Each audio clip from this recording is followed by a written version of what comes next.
perkenalkan nama saya Aulia Lamato dengan NIM 231111010033. Saya dari kelas 1A semester 1. Mitosis adalah proses reproduksi sel di mana sel membelah diri secara langsung tanpa melalui tahap-tahap pembelahan sel. Pembelahan secara mitosis biasanya terjadi pada sel prokariotik, contohnya pada bakteri. Proses pembelahan sel secara amitosis biasanya berlangsung secara spontan.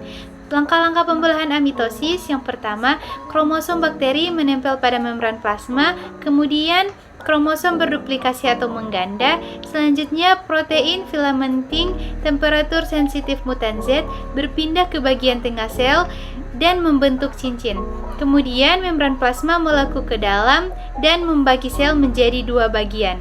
Selanjutnya, terbentuklah dinding sel baru di antara sel-sel anak sehingga dihasilkan dua sel anak yang sifatnya sama dengan induknya. Halo semua, perkenalkan nama saya Zahra Nuraziki dengan NIM 231111010019 kelas A semester 1. Saya akan menjelaskan pembelahan reproduksi sel secara mitosis.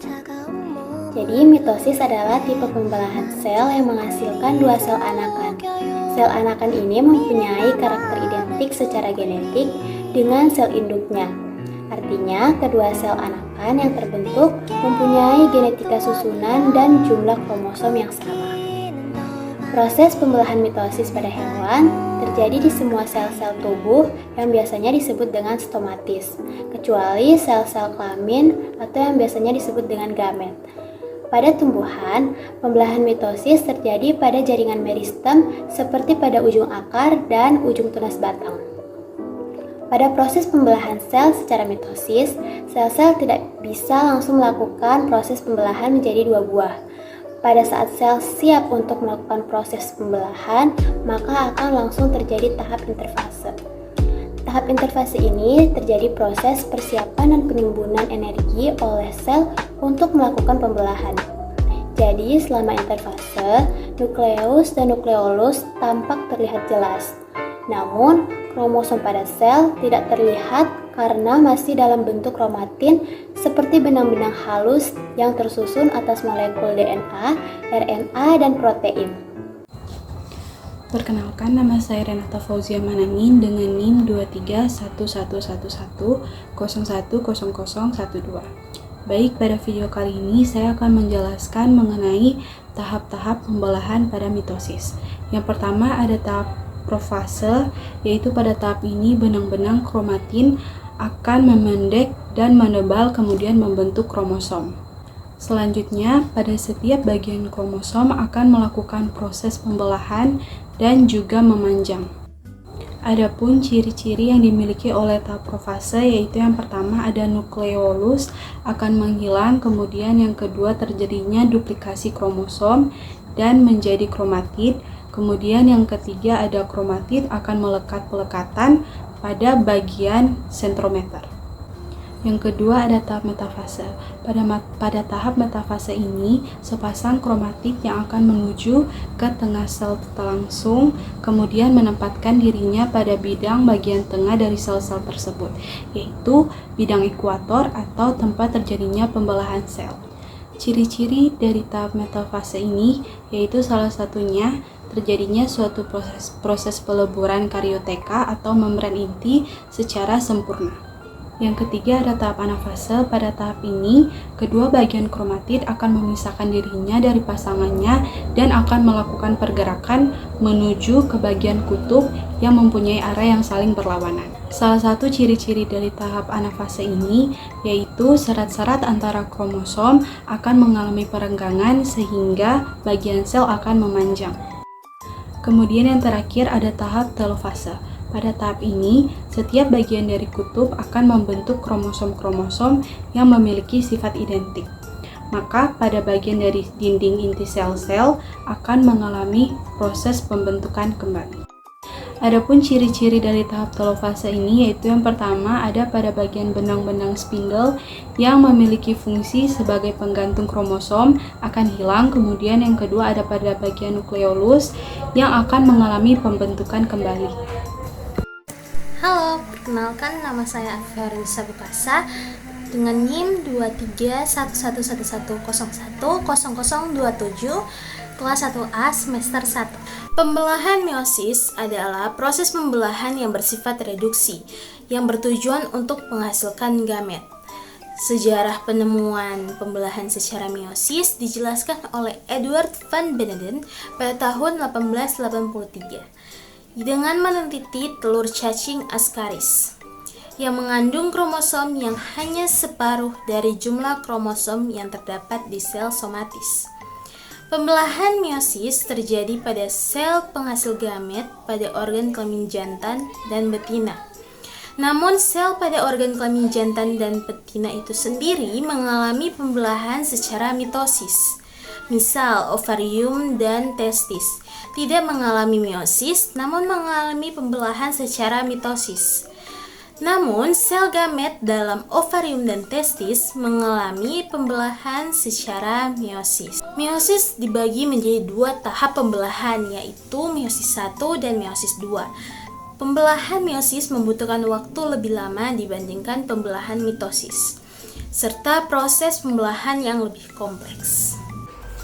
Perkenalkan, nama saya Farodi Putri Homo dengan NIM 231111010018 dari kelas 1A semester 1 Fakultas Kesehatan Masyarakat Universitas Negeri Samratulangi. Baik, pada video kali ini saya akan menjelaskan mengenai beberapa tahapan yang terdapat pada tahap meiosis 1, yaitu yang pertama ada profase 1. Profase 1 pada meiosis 1 waktunya lebih lama dan lebih kompleks daripada atau dibandingkan dengan tahapan profase pada tahap mitosis. Tahapan ini juga terdiri dari beberapa tahap, yaitu tahapan yang pertama ada leptonema. Leptonema atau leptoten adalah tahapan terjadinya penggandaan kromosom menjadi kromatid kembar atau sister kromatid.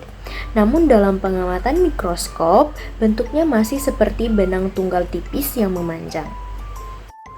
Nah, kemudian pada tahap yang kedua ada zigonema. Zigonema atau zigoten adalah tahapan terjadinya tiap kromosom homolog berpasangan membentuk struktur bivalen yang dinamakan sinapsis. Tiap kromosom mengalami penggandaan menjadi 2 kromatid kembar, yang mana tiap bivalen terdapat 4 kromatid kembar. Kompleks 4 kromatid ini dinamakan tetrad.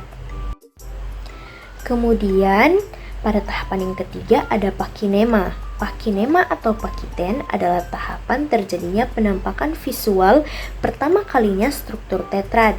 Tahapan ini juga mulai terjadi pindah silang atau crossing over, yakni pertukaran materi genetik antara kromatid paternal dengan kromatid material. Yang keempat ada diplonema. Diplonema atau diploten adalah tahapan terjadinya penampakan secara visual tempat terjadinya pindah silang yang disebut kiasma. Yang kelima dalam tahapan profase 1 yaitu diakinesis. Diakinesis adalah tahapan terjadinya perpindahan kiasma bergeser ke ujung kromosom. Tiap kromatid tetrad semakin pendek, menebal, dan bergerak ke arah bidang ekuator sel. Nukleolus dan membran nukleus menghilang. Kemudian mikrotubulus atau benang spindel yang keluar dari sentriol semakin memanjang dan menempel pada kinetokor. Kemudian tahapan yang kedua setelah profase 1 yaitu metafase 1. Pada tahapan ini tetrad kromosom berada pada bidang tengah sel atau ekuator. Pada tahap ini susunan kromosom meiosis dapat dibedakan dengan kromosom mitosis, yakni tidak adanya struktur tetrad pada kromosom mitosis. Kemudian tahapan yang ketiga yaitu anafase 1. Tahapan ini tiap kromosom homolog yang masing-masing terdiri atas 2 kromatid kembar bergerak ke kutub sel yang berlawanan. Tahapan yang terakhir pada proses meiosis 1 ini yaitu telofase 1. Masing-masing kromosom homolog telah mencapai kutub sel yang berlawanan. Pada tahap ini diikuti sitokinesis dan interfase singkat yang berlangsung ke proses meiosis 2. Perkenalkan, nama saya Amanda Aulia Ahmad dengan NIM 2311010029. Meiosis 2. Pembelahan pada meiosis 2 terdiri atas 4 fase sebagai berikut. Yang pertama ada profase 2, yaitu sentrosom yang terbelah menjadi 2 sentriol bergerak ke kutub yang berlawanan. Lalu kromatit bergerak ke bidang pembelahan. Lalu ada metafase 2. Pada tahap ini kromosom berjejer pada bidang ekuator atau pembelahan. Ketiga ada anafase 2. Di fase ketiga ini kromatit berpisah dan bergerak ke kutub yang berlawanan. Dan pada fase yang terakhir yaitu telofase 2, kromatit akan terbentuk menjadi kromosom